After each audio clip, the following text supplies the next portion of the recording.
Hey, I'm Pastor Paul here with you on this prayer focus. And yesterday we prayed about our local businesses, and we're trying to help you think about how to pray through all the things that there's so many needs. Sometimes it's hard to pray for all of them.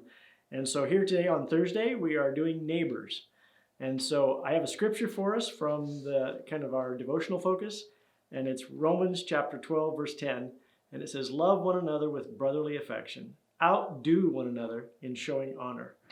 And I want us to think about how do you pray about your neighbors. And I don't know about you, but during this COVID, my wife and I, and actually a good friend and I, have been taking walks.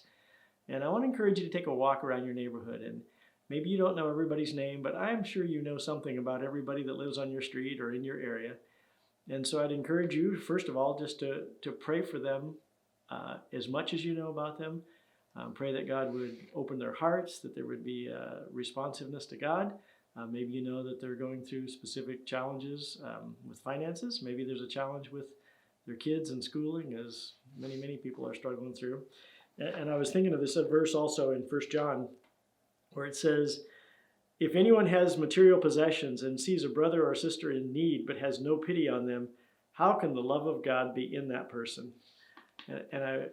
He talks about loving in words, not our beloved be in words, but in deeds and in truth. And so this is one of the wings you can do to be action to be praying for your neighbors. So let me encourage you to pray for your neighbors, specifically if you can think of needs, or generally if you don't know their needs. And then even just pray for people to be able to make their house payments and the finances, so that, because obviously losing a home can be hugely disruptive. And then pray that your neighborhood can become more connective. And I'm finding more neighbors reaching out and talking to each other, and somehow when there's a time of difficulty, that tends to draw us together, or it can.